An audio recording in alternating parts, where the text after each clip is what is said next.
Assalamualaikum warahmatullahi wabarakatuh. Kita lanjutkan pembahasan kita. Kita sudah sampai pada aspek wawasan Nusantara. Wawasan Nusantara sejatinya mencakup segala aspek kehidupan kita yang dikelompokkan menjadi dua besar, yaitu Trigatra dan Pancagatra. Tri artinya tiga ya. Ini aspek alamiah dalam kehidupan kita. Ada sumber daya alam dan manusianya itu sendiri. Lalu ada Pancagatra, berarti lima aspek kehidupan sosial kemasyarakatan kita. Kita bahas satu-satu. Aspek Trigatra ada tiga, yaitu letak dan bentuk geografis Indonesia, keadaan dan kemampuan penduduk, serta keadaan dan kekayaan alam yang dimiliki oleh Indonesia. Satu, letak dan bentuk geografis. Kita sudah ketahui bersama, secara geografis Indonesia itu strategis letaknya di antara dua samudra dan dua benua. Itu adalah jalur ekonomi dunia. Sejak zaman sejarah dulu ya, dalam sejarah kita kenal dengan Jalan Sutra. Serta lalu lintas maritim dunia juga melewati Indonesia. Sampai sekarang pun begitu. Makanya kita letaknya itu strategis secara geografis karena kita terletak di jalur ekonomi dunia. Lalu secara astronomis Indonesia itu terletak di tengah garis khatulistiwa dengan dua musim. Dua musim ini adalah keuntungan bagi Indonesia, tidak seperti negara-negara lain yang memiliki 4 musim sampai kadang sangat ekstrim keadaannya. Nah, Indonesia beruntung berada di wilayah yang secara astronomis juga strategis. Nah, dua hal ini setidaknya mempengaruhi perkembangan Indonesia dalam berbagai aspek kehidupan, baik secara geografis maupun astronomis. Kedua, keadaan dan kemampuan penduduk. Faktor yang mempengaruhi ketahanan nasional kita ada 3 dalam hal ini, yaitu jumlah penduduk, komposisi penduduk, dan distribusi penduduk.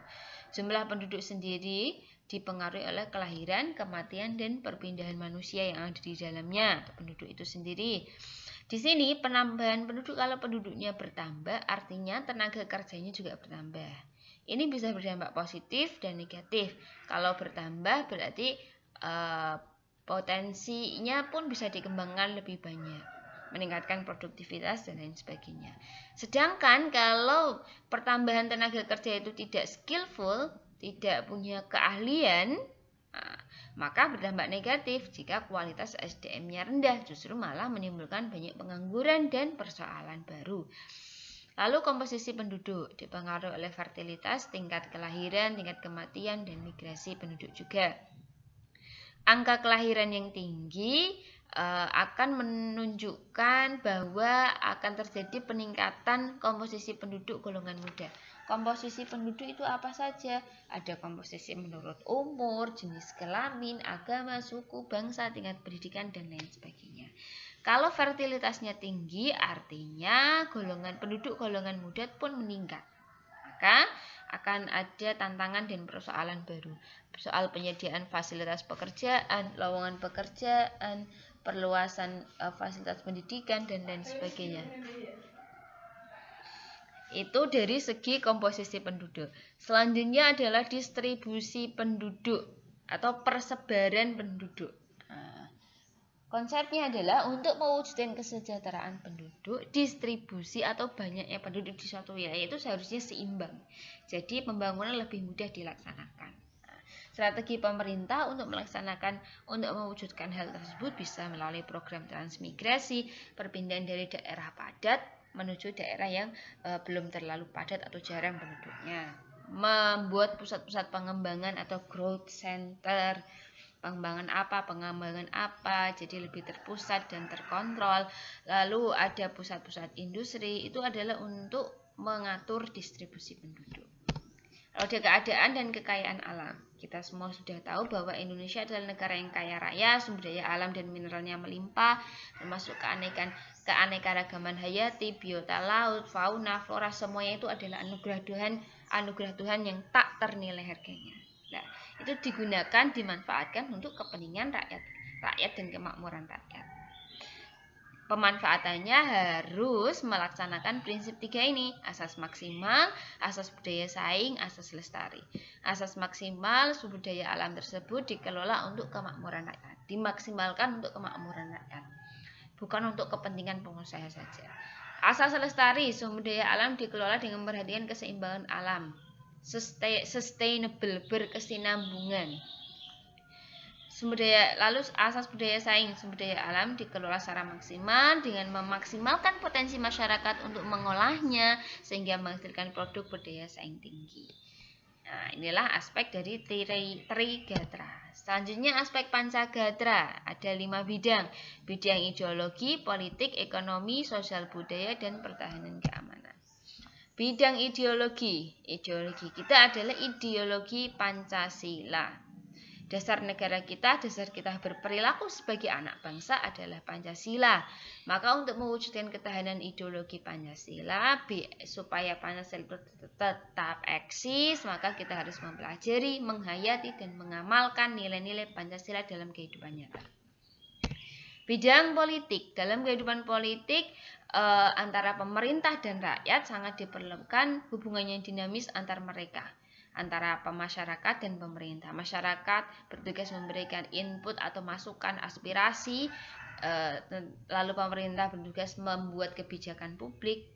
Hubungan yang baik di antara keduanya ini maka akan membantu untuk meningkatkan stabilitas di bidang politik, ketahanan nasional di bidang politik. Maka kehidupan politik negara kita itu pemerintah harus melibatkan rakyat dan mengutamakan kepentingan rakyat. Bidang ekonomi, untuk mewujudkan ketahanan bidang ekonomi dilakukan melalui sistem ekonomi kerakyatan. Ekonomi kerakyatan menghindari free fight, liberalism, etatisme, dan praktik monopoli. Apa itu artinya kita bahas di belakang. Pembangunan ekonomi dan pemerataan pembangunan dilaksanakan selaras dan seimbang sesuai unsur kerjasama tadi ya, terkoordinasi antar semua wilayah dan antar semua sektor. Walaupun kita namanya ekonomi kerakyatan, kita harus menumbuhkan kemampuan bersaing untuk meningkatkan kemandirian ekonomi. Ini free fight, liberalism, etatisme, dan monopoli. Nanti silahkan dibaca sendiri. Lalu di bidang sosial budaya, kita mempertahankan jati diri kita, harus mampu mempertahankan jati diri bangsa kita di tengah kemajuan globalisasi dan masuknya budaya asing yang kadang atau seringkali tidak terkendali. Berusaha mewujudkan ketahanan budaya dengan menyelenggarakan kehidupan sosial budaya sesuai nilai-nilai Pancasila yang sudah kita kesepakati bersama. Di bidang pertahanan keamanan, ketahanan di bidang keamanan adalah ketangguhan bangsa kita untuk bela negara sesuai prinsip sistem ketahanan nasional.